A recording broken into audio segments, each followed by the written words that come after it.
एक लंबे समय पहले एक सुंदर सा गांव था। उस गांव में रंगैया और विमला नामक पति पत्नी रहते थे।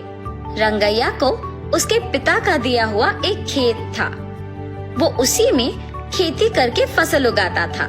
वो एक सुनहरा गर्मी का मौसम था। उसका फसल खेत में ही था, इसीलिए उसने फैसला किया कि फसल को जब तक खेत से नहीं निकालेगा तब तक वो खेत में ही सो जाएगा। विमला, विमला। हाँ जी, क्या हुआ?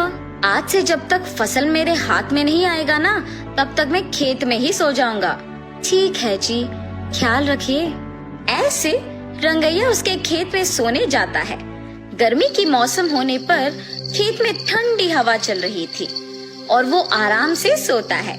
आधी रात को अचानक पायल की आवाज सुनाई देने पर वो जाग उठता है। चारों ओर देखता है और कोई ना दिखने पर वापस सो जाता है।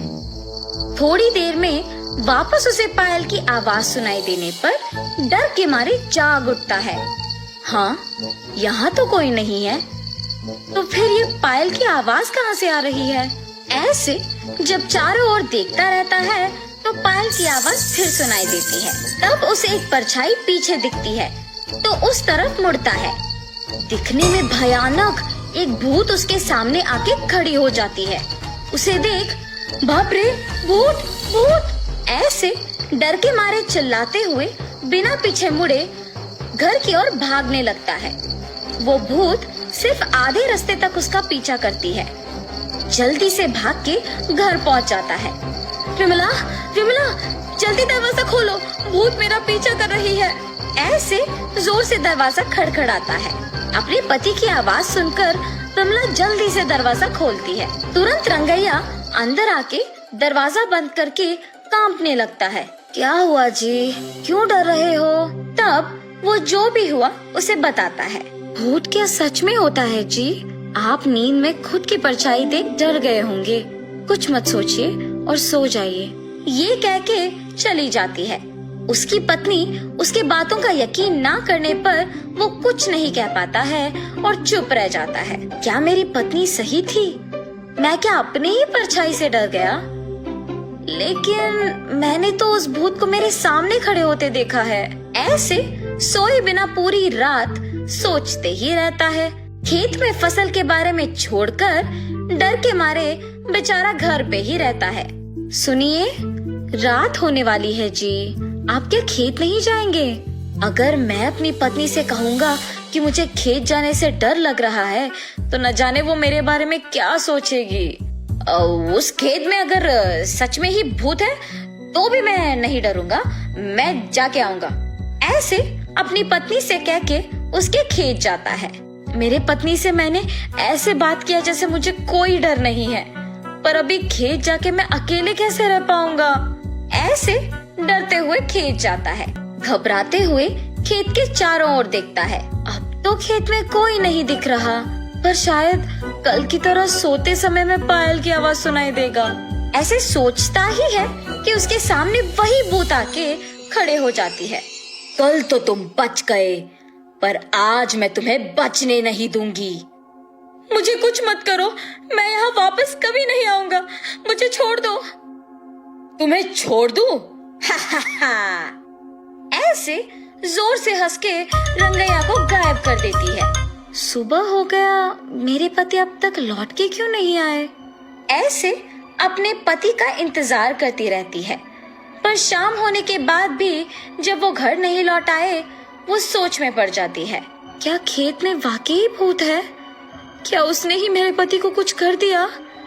नहीं, ऐसे नहीं हो सकता। पर मेरे पति कहाँ गए? मुझे जानना ही होगा। ऐसे सोचते रहती है। आज रात को मैं अपने पहचान के आदमी से खेत का चौकीदारी करने कहूंगी। अगर वो भी लौट के नहीं आया तो फिर इसका हल सोचूंगी। ऐसे फैसला करके विमला अपने पहचान के एक आदमी को खेत की चौकीदारी करने भेजती है। पर जब वो आदमी भी सुबह लौट के नहीं आता है, तब घबरा के सोचने लगती है। क्या मेरे पति की बातों के मुताबिक वहाँ एक भूत है? जिस आदमी को मैंने चौकीदारी करने भेजा, क्या उसको भी भूत ने कुछ कर दिया? अब मैं इस समस्या का हल कैसे ढूंढूंगी? ऐसे सोचकर खेत को जा रही थी जब रास्ते में उसे एक तितली कांटों के बीच फंसे हुए नजर आती है। उसे उन कांटों से आजाद करते ही वो तितली एक देवता के रूप में बदल जाती है और उसके सामने प्रकट होती है। ये सब देख विमला आश्चर्यचकित हो जाती है। एक साधु की श्राप के वजह से मैं एक तितली बन गई। मुसीबत के समय में तुमने मेरी मदद की है और इसी कारण मैं देवता का रूप वापस पाई हूँ। इसके बदले में तुम कुछ भी मांग सकती हो। ये देवता तो मेरी मुसीबत का पक्का हल निकालेगी। मेरे पति को उस भूत से आजाद करने के लिए मेरे पास सिर्फ ये एक मौका है। ऐसे वो उस देवता को सब कुछ बताती है।